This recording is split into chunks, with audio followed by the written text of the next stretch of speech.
Alright, check it out. Here's the wide open camera combat cage for the GoPro Hero 3. We're going to show you really quickly how to take the camera out of the underwater or the skeleton housing so you can change battery or an SD card without having to reposition or reframe your shot. Here we go.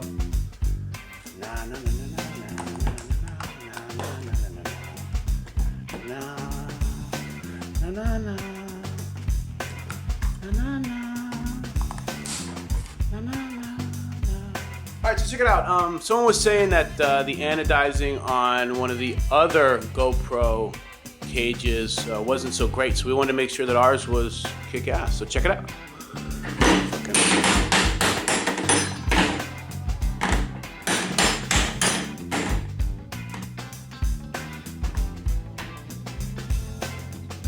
Still looks pretty good.